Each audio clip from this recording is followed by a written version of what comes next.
I should have walked away when Marco hired me after barely glancing at my application. He just squinted at my name and said, "You're Rex? Good, you start now." Actually, it's... Listen carefully, he interrupted, leaning across the grease-stained counter. Most rules here are flexible. Show up late, whatever. Take your time, I don't care. But the red flag rules? He tapped a pizza box with surprising intensity. Those you follow exactly, or you don't come back. Before I could ask about pay or hours, he shoved a pizza into my hands with 3 20s and pointed at the keys hanging by the register. The red note read, "Keep eyes closed from doorway to table. Do not look."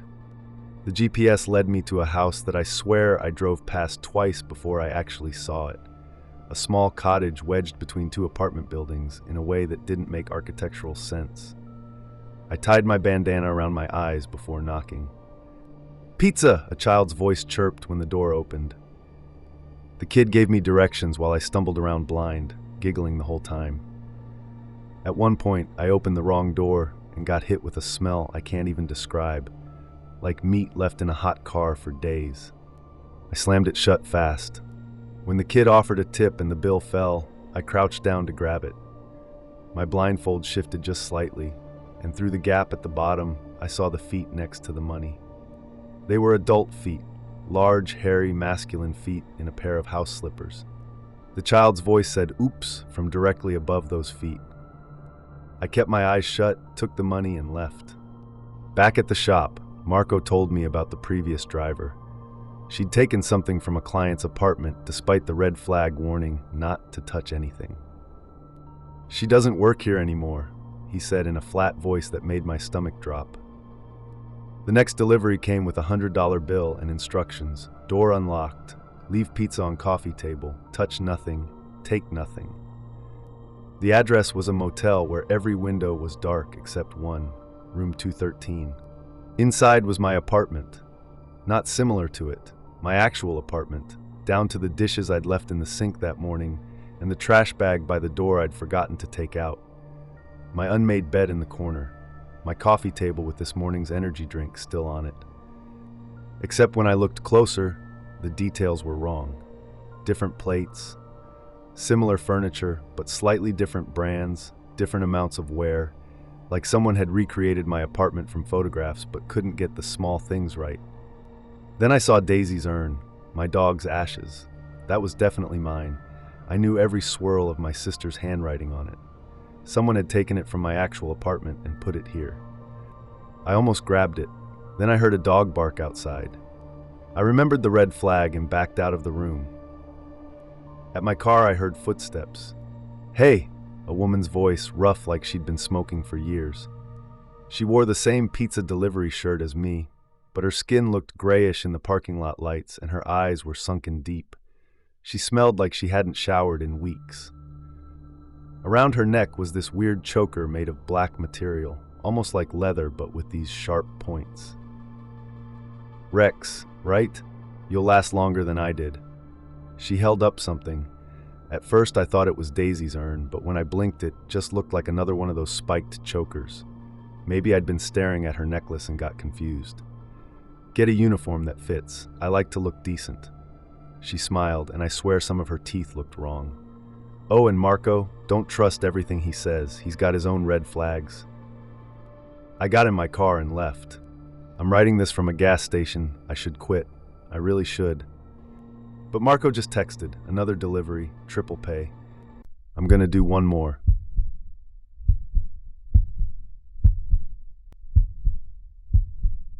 Look, I've done food delivery for 3 years. I've seen weird shit, but nothing like Salvatore's Pizzeria.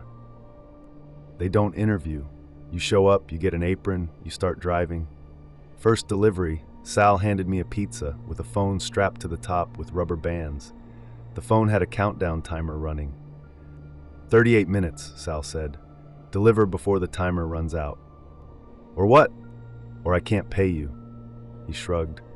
Previous driver was late once. He didn't come back for his paycheck. Didn't come back at all, actually. His mom's been calling. The address was 20 minutes away. Easy. Except nothing went right.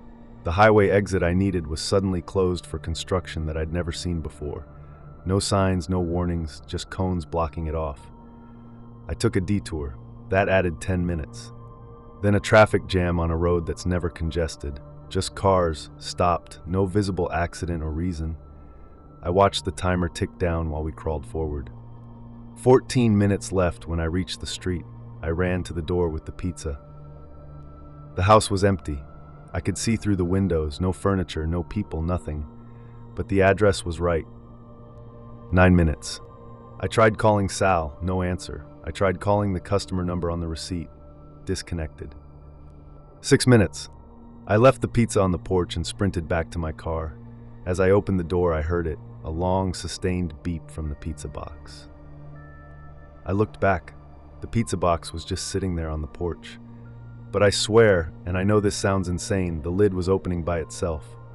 Just slightly, like someone was lifting it from inside. I got in my car and drove. A few blocks away, I checked my rearview mirror. There was someone standing in the middle of the road behind me. They were wearing a Salvatore's shirt.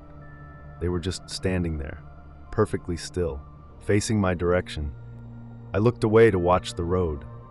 When I checked the mirror again, maybe 3 seconds later, they were closer.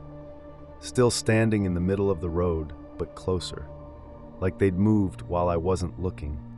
I didn't look in the mirror again until I was back at the pizzeria. Sal had another delivery ready, another phone timer. He said the last guy had been reliable for months before he messed up once. "Where is he now?" I asked. Sal just pointed at the new delivery. 36 minutes. Better hurry. "Here's the thing. I need this job. My car payment is due, and I'm already late on rent. The money's really good. I'm doing another one, just being extra careful about the time. I've got 3 different alarms set on my phone now as backups." The timer just started counting down.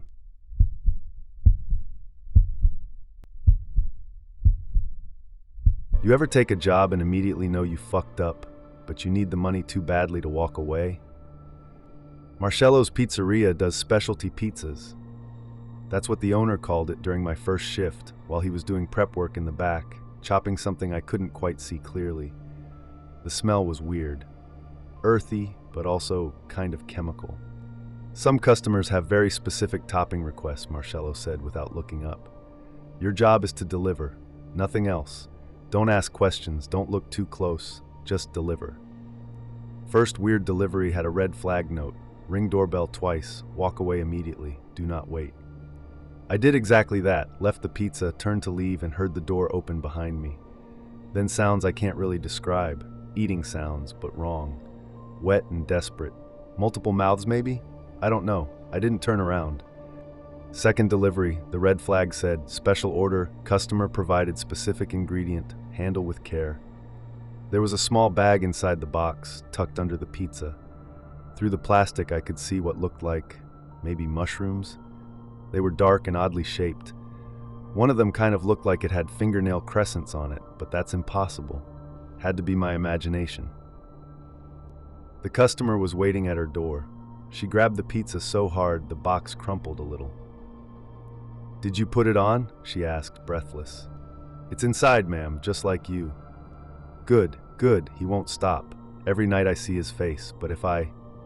She stopped, seemed to realize she was talking to a stranger. She shoved money at me, way too much money, and slammed the door. Through the window, I watched her open the box, find the small bag, and sprinkle the contents over the pizza. The look on her face when she took a bite. I've never seen someone look that relieved and that horrified at the same time. I went back and confronted Marcello. "What the fuck do you put on those pizzas?" "Mushrooms," he said calmly. "Rare variety, very expensive. I have a supplier." That woman said something about seeing someone's face. "People believe what they need to believe," he cut me off. "I provide a product. They pay. You deliver. That's the arrangement." He slid another red-flagged order across the counter. $500 tip. The note said, "Special order, customer photo enclosed. Deliver by midnight." The photo showed a middle-aged man at what looked like a birthday party, smiling at the camera. The delivery address matched the man in the photo. I checked the name on his mailbox. When he opened the door in his pajamas, he looked confused. I didn't order anything. Someone sent it as a gift, sir. It's already paid for. He shrugged and took it. Huh, okay, thanks. I left quickly, but I keep thinking there was that small bag inside his pizza too, just like the others, and his own face was in that photo. Would he taste something familiar? Would he know? I tried to quit. I told Marcello I was done. He said that's fine, but there was one last delivery I should know about. Someone ordered a specialty pizza with a photo attached, and they're paying triple the usual rate. He showed me the photo. It was my face, my driver's license photo specifically. How did they even get that? Marcello said the pizza's already been made. The driver is on their way to deliver it. Where? I asked. He just looked at me. I'm at my apartment now. All the doors are locked. The windows are locked. I keep checking the peephole. It's been 3 hours. Maybe it was a joke. Maybe Marcello was just fucking with me for trying to quit. Someone just knocked on my door. I looked through the peephole. It's a pizza delivery driver. Not from Marcello's, different uniform, different company, but they're holding a pizza box. They knocked again. I'm not answering it.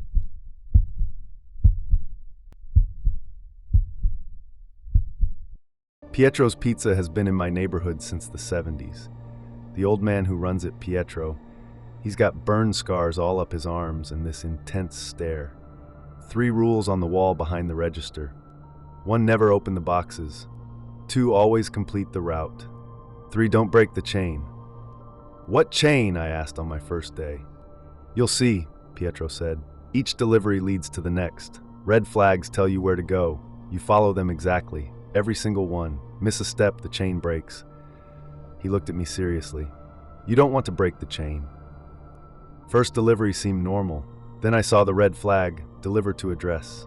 New instructions on doorstep, follow immediately.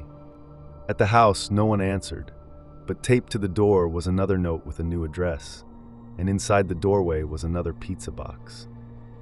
Take that one to the next address, the note said. This continued for hours. Each delivery location had another note, another address, another pizza box to take to the next spot. Abandoned house to storage unit to empty lot to boat dock. Some locations made sense. Others were just random places. A specific parking spot in a grocery store lot, a bench in a park, the corner of 2 streets with nothing around. At each stop, I'd leave one pizza and pick up the next one. The boxes all had names on them, but when I delivered to those names at those addresses, no one was ever home. Or the addresses were empty lots, or they were businesses that had closed years ago. But someone was putting those pizza boxes at each location right before I got there. Someone was following the route just ahead of me. The money was good though. At the 7th stop, there was an envelope with $600 cash. The last delivery, number 12, had an address I recognized, Pietro's Pizza. When I brought the box inside, Pietro looked relieved. You completed the route, good. Most people don't make it past 8. What happens at 8? He didn't answer, just opened the pizza box I'd brought. Inside wasn't pizza, it was photographs, 12 of them. Each one showed me at one of the delivery locations, taken from an angle where I hadn't seen anyone. In some photos, there were reflections in windows behind me, shapes that I didn't remember being there. The route keeps them moving, Pietro said quietly. Location to location. If you complete it, they follow the path. If you break the chain. He pointed at the last photo, me walking into his pizzeria minutes ago. In the glass door's reflection behind me, there was something tall and thin that definitely hadn't been there. Route starts again tomorrow, Pietro said. 13 stops this time. You interested? The money was really good. $2,000 for one night's work. I said yes. The first delivery just arrived. The red flag says, deliver to your own address. Leave pizza inside, take the box on your bed. I don't remember putting a pizza box on my bed. I'm standing outside my apartment building right now. My lights are on inside, but I didn't leave them on. Through my window on the 3rd floor, I can see someone moving around in there. The next delivery note says I have to go inside. I'm gonna do it. I'm gonna follow the route. I'll update after. Update. I'm back outside the pizza box that was on my bed. It had a photo inside, just one. It was taken from inside my closet, looking out at my bed.